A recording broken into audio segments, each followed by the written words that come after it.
नमस्कार, एक बार फिर से मैं आप सभी के सामने उपस्थित हूँ बेहद महत्वपूर्ण टॉपिक के साथ। और ये एक ऐतिहासिक डिसीजन है जो ओमान के द्वारा लिया गया है। बिकॉज आप सभी जानते हो कि जितनी भी गल्फ कंट्रीज हैं वहाँ पर आपका टैक्सेशन सिस्टम इतना बहुत ही ज़्यादा लागू नहीं है। अगर मैं सऊदी अरबिया की बात करूँ, अगर मैं दुबई की बात कर लेती हूँ, लोग क्यों जाते हैं वहाँ पर, क्यों शिफ्ट होना चाहते हैं? क्योंकि वहाँ पर टैक्स इतना ज़्यादा नहीं देना पड़ता है। सरकार सारे अपने खर्चों से वहाँ पर चीज़ें, इंफ्रास्ट्रक्चर सब कुछ बिल्ड करती है। लेकिन फाइनली अभी इन्हीं जो गल्फ कंट्रीज हैं उन्हीं में से एक कंट्री है आपकी ओमान, जिसने टैक्स सिस्टम को लागू किया है और ये ऐतिहासिक हो जाता है। और ये किन के ऊपर लागू किया गया, इसके क्या प्रावधान हो जाते हैं, चलिए इन्हीं के बारे में डिस्कशन कर लेते हैं। मेरा नाम है प्राची मिश्रा और संस्कृति आईएएस के इस प्लेटफॉर्म पर आप सभी का बहुत बहुत स्वागत है। ये एक एक्सेप्शनल कंट्री बन गई है, तो आपको ये याद रखना है कि भैया दुबई, सऊदी अरब ये तो सब थे ही जहां पर आपके टैक्स नहीं लगते थे। यहाँ पर ओमान में भी नहीं लगता था, कतर जैसे जितनी भी कंट्रीज हो जाती है यहाँ पर इतना बड़ा कोई टैक्सेशन सिस्टम नहीं था। लेकिन फाइनली अब ओमान ने ऑफिशियली बोला है कि हम टैक्स सिस्टम लागू कर रहे हैं अपने यहाँ पर, और हम ये क्राइटेरिया में टैक्स लेने वाले हैं। तो जो क्राइटेरिया है अब चलिए वो समझ लेते हैं, क्या चीजें होने वाली हैं, क्यों ये निर्णय लिया गया है, क्या कारण रहे इसके पीछे, क्या कुछ दिनों बाद आपके सऊदी अरबिया, दुबई यहाँ पर भी इस तरीके से टैक्स सिस्टम लागू हो जाएगा। तो इसके पीछे का मोटिव तो फिर हमें लगता है कि पहले तो लोगों को बुला लो, बहुत बड़ा बिजनेस सेटअप कर लो, बड़ी बड़ी कंपनी स्टैब्लिश कर लो, और जब वो बहुत अच्छा चलने लगे तो उसके बाद आप टैक्स सिस्टम ले आओ, ताकि अब आपको ज्यादा पैसा वहां से निकाल पाओ आप और ज्यादा पैसा आपको मिल पाए। तो चलिए इसी के बारे में बातचीत कर लेते हैं। ओमान टैक्स सिस्टम लागू करने वाला पहला खाड़ी देश बन गया है। जून एंड ऑफर हमारा चल रहा है, इसी के साथ 75% डिस्काउंट में आपको सभी online live test series and DLP courses उपलब्ध होने वाले हैं। आईएएस फाउंडेशन कोर्स में आपको 60% ऑफ मिल रहा है, पीसीएस में 75% ऑफ मिल रहा है। 71st बीपीएससी टारगेटेड बैच हमारा 30 जून से शुरू हो रहा है, और साथ ही साथ यूपीएससी मेंस एडवांस मेंटरशिप जो प्रोग्राम है वो भी चलाया जा रहा है। आगे आते हैं, Oman to impose income tax on the top earners, become first Gulf state to do so. Details are here, let's discuss about the detail. Right, so Oman ने खाड़ी सहयोग परिषद, जिसको हम जीसीसी कहते हैं, देशों में एक ऐतिहासिक कदम उठाया है और उच्च आय वाले जो यहाँ के लोग हैं ओमान में, जिनकी आय काफी ज्यादा है, उनके ऊपर पर्सनलाइज टैक्स सिस्टम लगाया है। अब ये पर्सनलाइज टैक्स सिस्टम क्या हो जाता है कि कुछ सिर्फ उनके ऊपर व्यक्तिगत तौर पे कुछ लोगों पर ये टैक्स इंपोज किया जाएगा, बिकॉज ये सबके लिए नहीं है। This tax system is not for all citizens who lived in Oman. This is personal income tax. Like if I am a billionaire, so मेरे ऊपर ये लगाया जाएगा। तो पर्सनली मेरे ऊपर इम्पोज किया जा रहा है, उस मेरे बगल में कोई है क्या पता उसके ऊपर नहीं है, क्योंकि बिकॉज वो बिलियनियर नहीं है। तो इस तरीके से ये पर्सनलाइज इनकम टैक्स ये लागू कर रहे हैं, जिसके तहत वे इस क्षेत्र का पहला देश बन गए हैं। ठीक है, ये कर आपका 1 जनवरी 2028 से प्रभावी होने की बात कही जा रही है।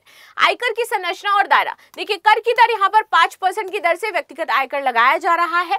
लागू होने वाला आय वर्ग, तो ये कर केवल उन लोगों पर ही लागू होगा जिनकी वार्षिक आय 42,000 ओमानी रियाल, लगभग 1.09 लाख अमेरिकी डॉलर या फिर 93.7 लाख भारतीय रुपए से अधिक हो जाती है। राइट, आगे आते हैं, ये आय स्तर ओमान की जनसंख्या के शीर्ष 1% आय वर्ग को लक्षित करता है, यानी कि 1% जनसंख्या पर ओमान की ये टैक्स सिस्टम इंपोज होगा। राइट, आगे आ जाते हैं, छूट क्या है? तो छूट बस यही है कि जिनकी 42,000 रियाल से कम आय हो जाती है तो उनके ऊपर ये टैक्स नहीं लगेगा। साथ ही छोटे और मध्यम उद्योग को इस कर से छूट दी जाएगी ताकि स्थानीय उद्यमिता को बढ़ावा मिल सके। लक्षित समूह, ये कर ओमानी नागरिकों और देश में रहने वाले विदेशी निवासियों दोनों पर ही लागू होगा। ऐसा नहीं है कि सिर्फ जो सिटीजन हैं ओमान के उन पर ही, नहीं, अगर आप ओमान में रह रहे हो, विदेशी हो, काफी लंबे समय से रह रहे हो, आपके ऊपर भी टैक्स लगाया जाएगा। आप उच्च आय की सीमा को पार कर रहे हो तो आप पैसा दो। तो व्हाट आई सेड दिस कि ये क्या हो सकता है कि पहले आप हमारे यहाँ पर आओ, बिजनेस सेटअप करो, अभी तक हमारे यहाँ टैक्स नहीं था और अब आपको टैक्स देना पड़ेगा। तो ये कुछ उस तरीके का स्ट्रैटेजी हो जाता है। खैर, ये वैसी बात नहीं है, बट फिर भी ऐसा हम एज्यूम कर सकते हैं इस पॉइंट ऑफ व्यू पर कि भैया अभी टाइम आ गया है, अभी हमें पूरे विश्व के अकॉर्डिंग चलना है और थोड़ा हमें प्रॉफिट भी चाहिए। और जिस तरीके से हम देख रहे हैं कि पूरे वर्ल्ड सिनेरियो में लोगों को अपनी सैन्य शक्ति बढ़ानी पड़ रही है, रक्षा सहयोग जो है उसको विकसित करना पड़ रहा है, कभी भी कोई भी हमला कर दे रहा है, तो उस स्थिति में मजबूत होना और अपनी सैन्य क्षमता को आगे बढ़ाना बहुत ज्यादा जरूरी है। उसके लिए चाहिए इंटरनेशनली पैसा। राइट, उद्देश्य आर्थिक विविधीकरण। ओमान की अर्थव्यवस्था काफी हद तक तेल और गैस पर निर्भर थी। तो अभी तक वो तेल और गैस पर ही निर्भर करते थे, और जिस तरीके से वैश्विक अनिश्चितता चल रही है, ये तेल और गैस लोग शिफ्ट करना चाहते हैं अलग अलग, किसी एक देश पर वो लायबल जीवन भर नहीं रहेंगे। ठीक है, आगे आते हैं। इनकी कीमतों में उतार चढ़ाव चलता रहता है। दीर्घकालिक ऊर्जा परिवर्तन के कारण ओमान सरकार गैर तेल राजस्व स्रोतों को बढ़ावा दे रही है। ठीक है, वित्तीय स्थिरता। वित्त मंत्री सईद बिन मोहम्मद अल साकरी ने कहा कि ये कर सामाजिक खर्च जैसे कि स्वास्थ्य, शिक्षा और बुनियादी ढांचा, तो ऑफ कोर्स इन्हीं पर खर्च किया जाता है, जो भी टैक्स होता है तो वो इस पर खर्च करेंगे और वित्तीय घाटे को ये थोड़ा कम करने का ट्राई करेंगे। ओमान विजन 2040, इनका एक ओमान विजन हो जाता है विच इज 2040। क्या है ये 2040? तो इसमें ये आर्थिक रणनीति जैसे कि विजन 2040 का हिस्सा है, जिसका लक्ष्य एक अधिक टिकाऊ और विविध अर्थव्यवस्था का निर्माण करना है। राइट, आगे बात करते हैं प्रशासन और क्रियान्वयन। इलेक्ट्रिक कर प्रणाली। ओमान एक आधुनिक डिजिटल कर संग्रह प्रणाली विकसित कर रहा है जो पारदर्शी होगा और कुशल होगा। ये प्रणाली करदाताओं के लिए पंजीकरण, रिटर्न दाखिल करने और भुगतान को आसान बनाएगी। तो पूरा डिजिटली कर रहे हैं ये काम। तैयारी का समय 2028 तक यहाँ पर दिया गया कि तब तक सरकार पूरी तरीके से अपनी ये नई प्रणाली और जो डिजिटलाइज चीजें करनी है वो सब तैयार कर लेगी। कर विशेषज्ञों की नियुक्ति। ओमान ने अंतर्राष्ट्रीय स्तर पर विशेषज्ञों और सलाहकारों के साथ सहयोग शुरू कर दिया है ताकि कर नीति को प्रभावी ढंग से लागू किया जा सके। क्षेत्रीय संदर्भ और महत्व की बात करते हैं। खाड़ी देशों में पहला कदम है। देखिए, जीसीसी की बात करें, ये जो गल्फ कंट्रीज हो जाती हैं, इसमें आपका सऊदी अरब, संयुक्त अरब अमीरात, कतर, कुवैत, बहरीन और ओमान आ जाता है। तो अब तक ये आयकर मुक्त रहे हैं, इनमें किसी ने भी कर नहीं लगाया है।